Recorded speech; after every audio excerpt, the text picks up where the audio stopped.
Hello everybody and welcome to another episode of JayEmm Friends. And today, the continuing journey to find my good friend Ant his next car to either join or replace his Nissan 370Z Nismo and his Audi R8 GT. And we've got something really special because this could be his first ever Ferrari. This is a supercar, and for a supercar more than anything else, I think it has to wow. And it does. Honestly, I really like the 488. A lot of people will say the 458 is the best one, blah, blah, blah. Yeah. 488 is the better looking car for me. No, you know personally. what? I am actually with you in that, and I know that puts us both in a minority because everybody sees the 458 as the one to have. It's the classic. I've always preferred the looks of these, although when they came out, I wasn't in love with them. It's that little front end. It just looked like they hadn't fitted the splitter correctly. I know it's an aero thing. I know it's Ferrari being Ferrari and all that. And in some colours, like this beautiful Grigio Silverstone, it works really, really well. In others, not so much. But I love the fact it's got these big intakes on the side because to me, that screams supercar. Yep. I mean, it's a Ferrari. It's very, very pretty. And importantly for me, the way that it drives, I think also makes it superior to the 458. But what other things kind of strike you just looking at this car in the flesh? Because I mean, you've seen 488s before, obviously, but never really. I've never been in one. I've never driven one. I've driven a 458, but only on track, which is a different thing. But no, looks-wise, it has a presence. The 458 for me is a more elegant design. Yeah. This is the more aggressive, bit shouty, edgy. Yes, a little bit shoutier, but not shouty. And another thing I like about all Ferrari coupes is you can see the engine from behind, and it looks so good. Yeah. Just the way it's presented is so neat and tidy, but it exposes a lot more than most modern cars do. Oh, for sure. Usually you've just got a sea of plastic, but here you can see piping and, I don't know, it looks like a starter motor down there. You can see the turbos. There's so much you can see. One of these, they're starting at around 130 now. Yeah, they are. They can go up to like 200 for a very low miler, a very high spec, but sort of 130 to 160 seems to be the ballpark for a decent one, and that is within my reach. We got to say a big thank you to Chris, this car's owner, who's currently hiding behind the camera, for bringing this car out and letting us both take it out. This, I would say, represents a really good solid spec for a 488. It's kind of bang in the middle. It's got plenty of carbon on the inside. It's got a little bit on the back. Grigio Silverstone. You got your black wheels, standard fit carbon ceramics. By the time this car was made, Ferrari had already been doing that for a number of years. And you've got, of course, to me, very important, the race carbon fiber bucket seats in it. No harnesses. No. And with the Ferrari, you do have to choose between 3-point and harness. I'd like the harness, but I think for day-to-day usage, 3-point makes a lot more sense. Yeah. Not only would this be your first Ferrari, it'd be your first V8, and in fact your first turbocharged car. This is true. And the only problem that I think you're going to have is that after you've driven this, it is going to ruin all other turbocharged cars forever. The numbers are impressive. It's a Ferrari, 670 PS, 560 odd pound-foot of torque, that's 760 Newton meters, 7-speed dual clutch, 200 plus mile an hour, yada, yada, yada, all that stuff. It's all very, very impressive on paper, but it's the way the car responds and makes you feel that, to me, elevates it beyond all of its competitors, with a few very possible exceptions. But there's only one place we're going to be able to find out whether you agree with me on that one. That's on the road. Let's get to it.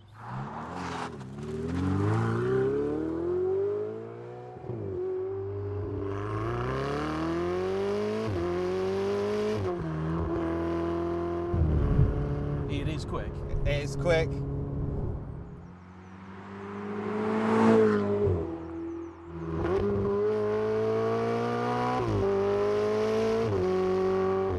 Sounds good. You appear to be gelling with it as well since I last saw you. Yes. And in that time, all we've done is you've had a drive with the car for about 20 minutes and we've done the drive-bys. So though this isn't your first moments behind the wheel, it's still pretty fresh. So very fresh. First impressions. Love it. Love it. Now, a while back, we drove the 296. Yes, we did. Which was for a review on your channel, but yep. I was your unofficial, not a stunt driver. There was something about that car that I said, you know what, I really like this. And it got me thinking about a turbo Ferrari. As much as I really did like the V6, I'd want a V8. And the 296 is definitely out of my budget. But the 488 just felt like actually, this is the next closest thing to the 296 for me within budget. And what I really liked about that car was the overall performance, but also the dynamics of it. Yeah.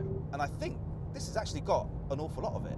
And that's interesting because that 296, that had the Assetto Fiorano pack, so that was a much more hardcore variant of the regular car. If you want to know more about that, check out the full review. And if you want to know my full opinion on one of these, check out the review that I did on my friend Steven's 488. And one of the differences between this car and that is that Steven's is red. And you surprised me because I kept sending Anthony links to white Ferraris because he likes white cars. And then you tell me you want a red one. Yep. First Ferrari, I want it to be red. It doesn't have to be Rosso Corsa. It could be, what was that really nice, the metallic one? Oh, there's loads. Well, there is actually a Rosso Corsa metallic, yeah, that which one. is gorgeous. I like that. Yeah, there is Rosso Scuderia. Yep. You've also got a variety of different Rosso shades inspired by the Formula One team over the years. Then there's some amazing stuff like Rosso Fuoco. That's a spectacular shade. I love Rosso Berlinetta, which is a shade that appeared on the F12. It's a little deeper, a little burgundy. Rosso Mugello was the colour of the F355 Challenge that we drove. Oh, That's I like that. Really nice. I think one of these would look really good in that. Really good.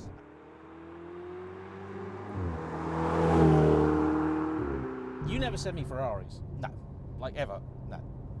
And it's also worth pointing out, I think, because we're going to talk about it, that off camera, a little while ago, you and I went to visit a Lamborghini Gallardo Superleggera, the 570-4, which is, on the face of it, the same thing underneath as your R8 GT. Yeah, it wasn't the same though. No. It's different. And you really like that car, and I don't think it's maybe an overstatement to say that you were so enamored with that car. I think you might well have bought it if it weren't for the fact that the dealer wound up messing you about a bit. Well, yes, but let's not get into that. We can cover that another time in another place. But gear shifts in Corsa, oh my gosh, that's another level. Do you know what it reminded me of? I think it was actually more violent than the shifts in your Scud in race Yeah, no, mode. it is. It is. They're not quite as quick, but they are more brutal. Yeah, but look, I want to drive one of those on camera someday, so let's... If someone's got one, happy for him to drive, please get in touch, talk@jayemm.com. But the Ferrari. Yes. Now, this is a different thing altogether. I mean, it feels very different yet again. It's a newer car. Yep. It's turbo V8 versus naturally aspirated V10, so more power as well. You know, 100 horsepower more, a lot more torque. Only two-wheel drive though. Dual clutch gearbox in place of the single clutch. How does it feel? Oh, it feels really good.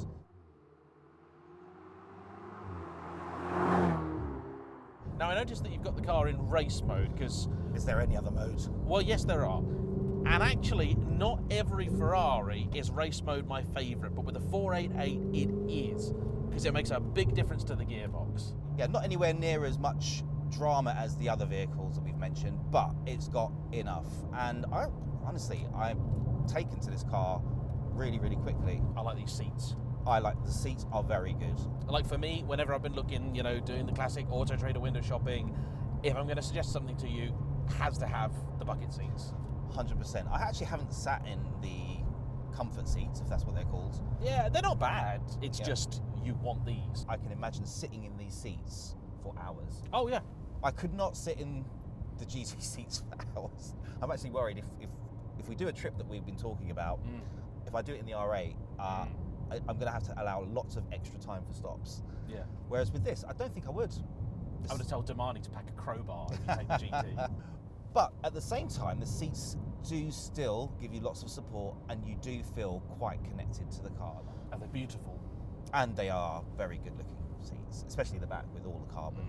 And I think if you could, you'd want these with harnesses. Yes, you know me, I would. I mean, it'd be pointless. I mean, I'm doing mostly road driving and generally it's much better to have one of these for road driving than it is for harnesses, but the harnesses just add a bit more, was it ceremony? Yeah, so there's theatre. in theatre, that's the word. I love that. I mean, I know you'd also probably want one with the carbon fibre engine bay, which Stevens also had, and that does look nice. When you lift the lid on the engine bay and you see all the carbon, you just go, oh, that's really, really nice. But otherwise, I really like the spec of this car. The Sabia sand interior, it's nice. It's a luxury kind of spec. I'd replace this headlining with something else. This is the standard headline. This is what you get. And I know you can get more carbon bits of the interior, which I know you would like. And one of the nice things we have discussed is that when looking, you're likely going to have to compromise in some way, shape or form if you did want one of these. And actually you can still buy a lot of the carbon fibre parts from Ferrari. Yeah. They're not cheap, no, but you can get them. You can, but I guess the thing that I would be thinking is, the trouble is you spend all the money on the carbon parts and then you're going to lose it all. And I'd rather just pay the extra when you're buying the car. The only benefit, I suppose, of getting it later is that, well, from a cash flow point of view, you can sort of get the car you can afford and then bit by bit buy the parts. Yeah. That make it into what you want. Now, the curious thing is here, last car that we drove for this series was Richard's Challenge the Road V8 Vantage S, an already modified car. And one of the things that you said which would put you off buying that car is there would be lots and lots of modifications you'd want to do to it, but that might cost quite a bit of money and certainly wouldn't return you the money you'd spent, which is kind of the nature of mods on the whole. Yeah. But with this, the minute you saw it, you said, oh yeah, I'd want to put a lowering kit on that. And my response was just, no, absolutely not. I know why you want to do it, because they look a little too high. However, there is a reason for that. It's what gives them the nice ride that they have, that I appreciate anyway, even if you don't. And if you start to try and do stuff like lowering a Ferrari, you can create quite a few issues. Yeah, I know, but you know me, I'll do it anyway. If you were going to do anything, what I'd say is get the Novitec stuff. Of course, 100%. I wouldn't compromise on that. No. It's just not worth it. Suspension, brakes, tyres, just no compromise. It does sound good, this, doesn't it? It does. And do you know what I'm going to do? Just for you, James, because you're in the passenger seat, I'm going to put it into bumpy road mode. That's very thoughtful of you. Yes. Thank you, darling. No problem. Because now we are in town and the difference is big. It is noticeable. It is very noticeable. And I would say one of the great things about this car is the visibility. You can see so much. I don't feel at any moment in time where I may be compromised or, do I need to lean over the car a bit to see anything? Certain other cars just don't have very good visibility, but this has really good visibility. And it's something that I've thought about a lot. One of the things that can sometimes detract a little bit from the enjoyment of the F12 is just how big and wide it is. And there are a lot of roads which I could enjoy in this, but in the F12 you're just wary of how much space you're taking up all the time. Yeah. I think part of it is to do with the fact that you are so much further back in the car, but it is also just wider, full stop. Yeah. And that's tricksy. Speaking of which, the view out of the front is fantastic. Oh, I love it. You can see the haunches, but the bonnet itself falls away. But you see these arches kind of like proud, sitting there, telling you exactly where the corners of the car are. For most cars, when I get in them, I usually have to do a couple of mirror checks just to get a feel for the width of the car. With this, I didn't feel like I needed to do it. I just felt the width of it straight away, and I think it's because of that. Oh, it's that view right there. And actually, speaking of views, the rear view mirrors. Yes. Seeing those massive air intakes. Yeah. Oh, that's just so good. I love that. Now, funnily enough, a lot of what we're just saying here is the reasons that I loved my Lotus Evora, because, what I wanted was a Ferrari, but I couldn't really afford it. I knew I definitely couldn't afford to run one. But the Lotus has those pronounced haunches on the front. It's got the air intakes staring at you in the rear view mirror. It was very much Ferrari in too hot a wash. Yeah. I loved it. And we are going to try and get you one of those on this series. And I think actually it's going to be, I don't think it's going to be a car that you're going to buy. I'm going to say that now. I don't think it's going to be a car that you're going to buy, but I think it's a car that you need to drive because it's just so good. And if ever we were going to buy a car together to modify, actually, I would mod an Evora. Yes. Back to the 488. The thing that motivated me to drive this 296. Yeah. Now that I'm in it, I'm actually forgetting about the 296. I'm just appreciating this car. I think it's brilliant. I mean, there's loads to say about it. First off, can you use the extra speed of the 296 on the road? No. Secondly, and we both noted this, and this is where I think, I know it's silly, but actually it's important, boot space. Oh, the amount of boot space in this thing's unbelievable. I've got to say, that's got to be double your R8, easy. Oh yeah, double. Which, if you are going to drive a car and take it places, which I know you want to do, that makes a big difference, especially if you want to then document your road trip. You've not got to take just your stuff, but also your camera stuff. Yep. And that becomes an issue. You've also got space behind the seat here, which I know in a regular coupe R8 you would, but yours being Spider, you don't. Yeah. And it's so livable. It is very livable, and just cruising along. I wouldn't say it's like an easy car, because you still have a nice weight in the steering wheel, which I appreciate. I don't like it when cars steering gets all soft even at slow speeds, because it messes with my head and I can't calibrate how to use the steering or how much feel I'm getting from the steering when I'm at high speeds, and then it wakes up. It's like it's back to front for me. But it's got just a nice amount of weight to it. It feels like there's a little bit of work that you're doing, but not too much. Just enough for you to appreciate that this still is a supercar. But it's very, very drivable, very usable. And with bumpy road mode, I know you're appreciating it. You know me, I'd be bouncing along the road, be in my happy place.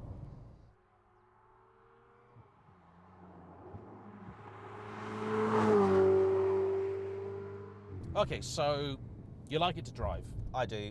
You like looking at it? I like it a lot.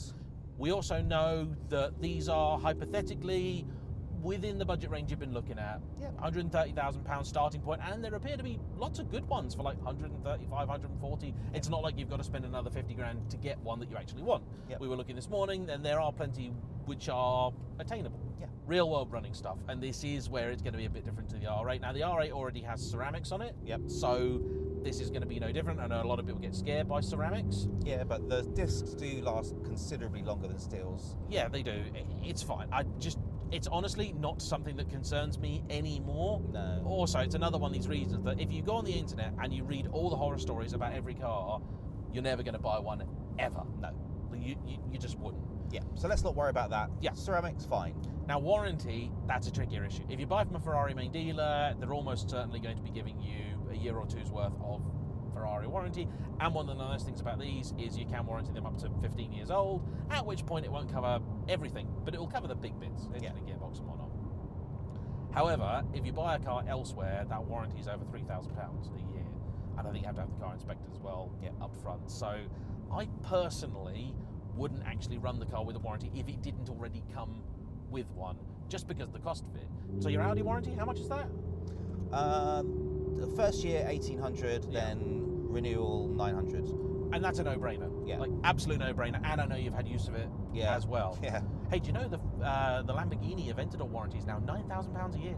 Wow. Yeah. And at that point, you're almost going to hope the car breaks. Yeah. Aren't you? Like, that's just daft. Yeah. There are nice things you get with the Ferrari. You get European recovery if something does happen to the car. These are generally pretty solid, although my friend Stevens did break down on him in Europe, but that I think was bad luck. It did get fixed, of course, and at no cost to him and everything, but that was very, very unfortunate. Generally speaking, they're pretty good. Most modern Ferraris are pretty good.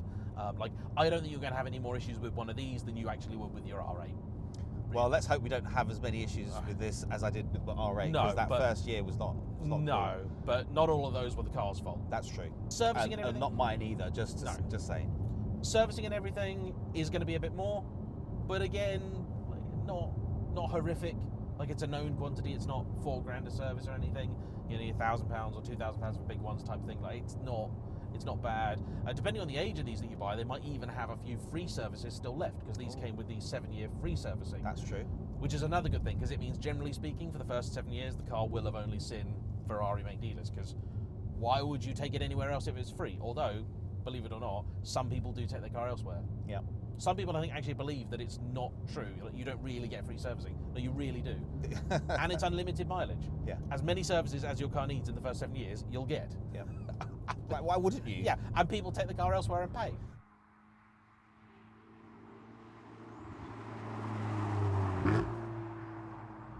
So, yeah, I think this is really a usable car. And I could actually see this sat alongside the R8. Yeah. Because it is a very different proposition. Oh, completely different thing.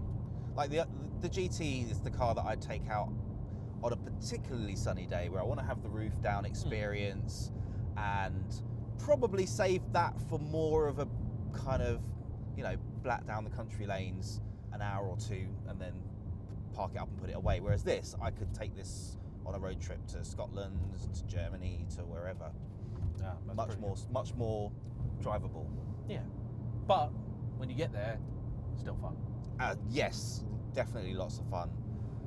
Not as much fun as it could be right now because we're on a 60-mile-an-hour road doing 28 miles per hour. Yeah, following somebody in a, to be fair, pretty epic old, I think 1950s Rolls Royce. It's vast. It's bigger than the van that's following it. Oh yeah. It is a cool car. So then, 488, is it going to go on your maybe list? This is quite high on my maybe list. Obviously, totally different proposition to the last car, the Aston Martin. Yeah. Totally different experience. I actually like them both by similar amounts, would you believe? Just in different ways.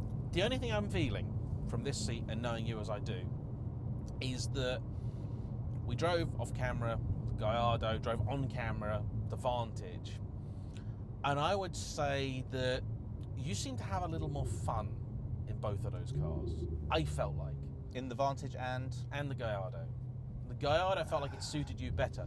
The real problem with the Gallardo, though, is that were it the case that one of those was, let's just call it 100 grand, and one of these was 150 grand, you go, okay, I get the Gallardo. this is more car, it is better, more rounded, more refined, it is a step on, but of course it's also more money. And we are talking about the super leg, just so you know. Specifically. Yeah. However, they're not. No, the prices are actually annoyingly close. Yeah, the only one that's up for sale at the minute that is actually seems to be half reasonable priced is 130 grand, which is the starting point for these. So when it's a 15 to 20 grand difference, for me, this is a lot more than 15 or 20 grand more car than a Gallardo. Yep.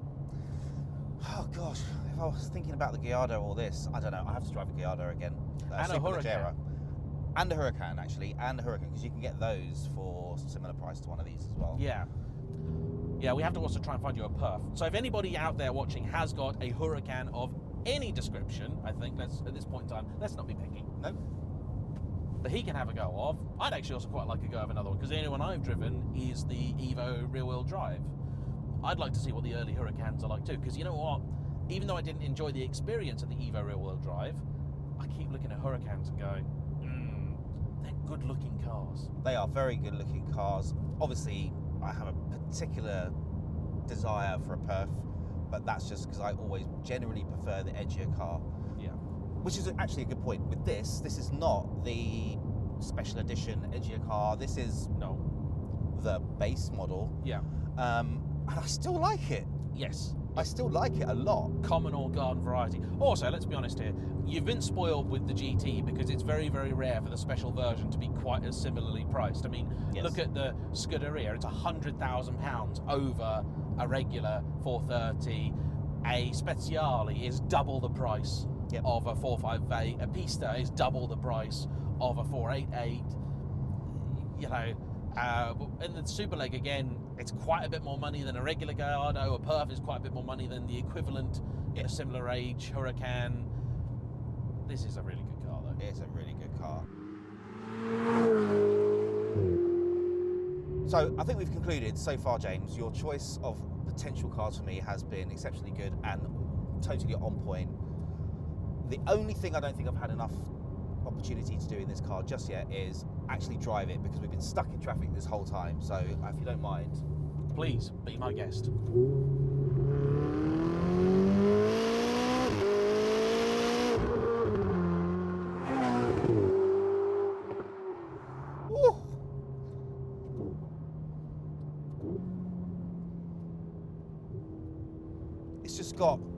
It's got the performance.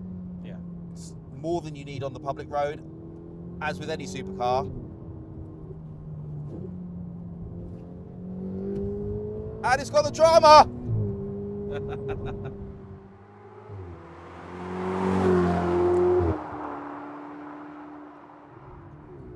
So, we got a smile on our faces? We do. So, I think that is the perfect time to end today's video. We hope you've been enjoying it, and if you have and you're not yet subscribed, what are you doing? Get down there, hit that button, hit the bell icon, and you'll be informed of when our next video is released, which will be hopefully might be another test drive for you. I hope so. And a special thanks to Chris for letting us drive this today. And it so happens that he was here when we were filming the 296, and I took him out for a bit of a passenger ride in that. So, and he still let you drive his car. And he still let me drive his car, so that's got to be a good sign. So thanks again, Chris.